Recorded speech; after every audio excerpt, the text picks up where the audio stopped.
Sing a Song, How Lift Every Voice and Sing Inspired Generations by Kelly Starling Lyons and illustrated by Keith Mallett. Before you were born, a girl learned a song. Her principal, James Weldon Johnson, and his brother, John Rosamond Johnson, had written the hymn for a celebration of President Abraham Lincoln's birthday. The girl wanted to make them proud. She hummed the song on her way home from school. She practiced it as she did her chores. On the big day, February 12th, 1900, she was part of a choir 500 strong. Back straight, head high, heart and mouth open, she sang, "Lift every voice and sing, till earth and heaven ring. Ring with the harmonies of liberty." And she kept on singing as she grew. She taught it to her students when she became a teacher. She crooned it to her husband as they journeyed from Jacksonville, Florida, to a new life in Pittsburgh, Pennsylvania. She sang it when she rocked her baby boy to sleep. It was part of her she wanted to pass on. And you know what? Her little boy learned that song. He listened to her hum it as she dreamed of being able to teach it again in her new home. He heard his daddy sing it when the days at the steel mill wore him down. And one day, he stood in the choir loft and gazed at the glowing faces, back straight, head high, heart and mouth open. He sang, "Let our rejoicing rise high as the listening skies. Let it resound loud as the rolling sea." And he kept on singing. He sang it when he came back from World War II and faced discrimination. He sang it when he joined the NAACP. He sang it with his wife and to his baby daughter as he rocked her to sleep. It was part of him he wanted to pass on. And you know what? His little girl learned that song. She sang it each morning at school. Then came the day that broke the nation's heart. Dr. Martin Luther King Jr. was killed. The next morning, she saw her teacher cry. Sobs replaced singing, then whimpers and silence. Who would lead them now? A song whispered an answer. Back straight, head high, heart and mouth open, she sang, "Sing a song full of the faith that the dark past has taught us." And she kept on singing. She sang it at protests for equal rights, and when she and her friends were jailed, she sang that song in her heart each time she won or lost a case as a lawyer. She sang it to her baby boy as she rocked him to sleep. It was part of her she wanted to pass on. And you know what? Her little boy learned that song. Every family reunion opened with that anthem. He sang because he had to at first, but then something changed. He saw the awe in his grandparents' faces, saw the pride in his mamas and pops. Back straight, head high, heart and mouth open, he sang, "Sing a song full of the hope that the present has brought us."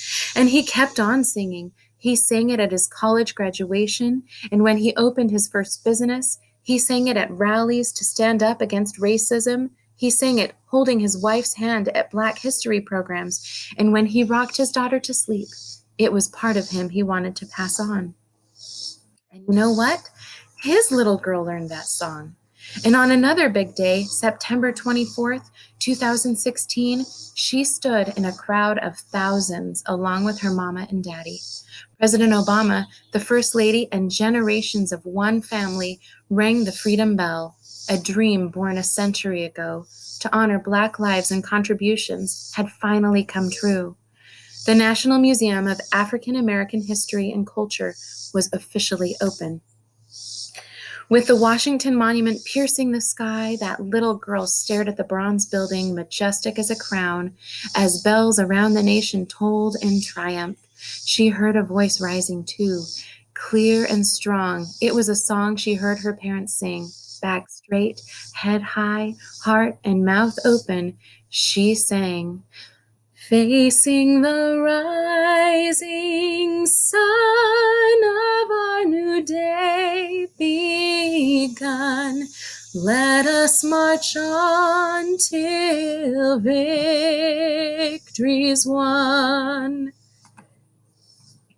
And you know what? That song is part of you.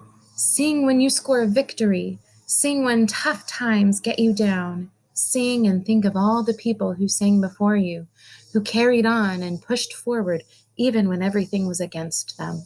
Sing and remember, they never stopped believing. Keep singing, keep pushing, keep passing it on. Keep on keeping on. Author's note. I first heard Lift Every Voice and Sing in church as a little girl. I didn't understand all of the words, but I saw so much passion in people's faces and heard such pride in their voices as they sang that I could feel the meaning. This was a song that spoke to who we were. It was filled with reverence for all the Black people who had overcome and achieved, filled with faith that we would keep pressing on and accomplish so much more.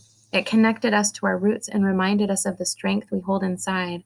I sang this Black national anthem many times over the years. I knew it was written by brothers James Weldon Johnson and J. Rosamond Johnson, but I didn't know the incredible journey of the song until I visited the Ritz Theater and Museum in Jacksonville, Florida. My husband and the Johnson brothers' hometown. There, I got a window into the amazing story I had to share. James Weldon Johnson was principal of the segregated all-Black Stanton School. He and his brother wrote the song for a celebration of President Abraham Lincoln's birthday. James composed the lyrics. His students sang it in a chorus of 500 voices. Though the Johnson brothers moved away from Jacksonville and authored many songs, Lift Every Voice and Sing took on a life of its own. The children of Jacksonville taught the song to their children and students, sang it in their churches, and passed it on when they moved to new cities. Within a couple of decades, Lift Every Voice and Sing was spread south to north and became the official song of the National Association for the Advancement of Colored People, the NAACP. It was sung during the Civil Rights Movement, at family reunions, college graduations, and sporting events. Played on radio stations and in houses of worship and homes, it became a popular hit when a version by singer Melba Moore landed on the Billboard charts and made the news when Beyoncé sang it at Coachella. The moments in this book were inspired by the song's journey and my family's heritage. Like millions of others, my maternal grandmother's parents were part of the Great Migration. They moved from Alabama to Pittsburgh and sang Lift Every Voice and Sing in their new home. My mom and aunt were taught that song by their parents and vividly remember being told in class about the day Dr. King was killed. The scene at the end was inspired by my going to the opening of the National Museum of African American History and Culture with my husband, kids, and family friends. Today, Lift Every Voice and Sing is a symbol of faith, brilliance, resistance, and resilience. We survived slavery. We survived segregation. We'll overcome today's challenges and continue to soar. Young people can stand tall and draw strength from the song just like those in past generations. That's the message I want kids to hold in their hearts. Kelly Starling Lyons.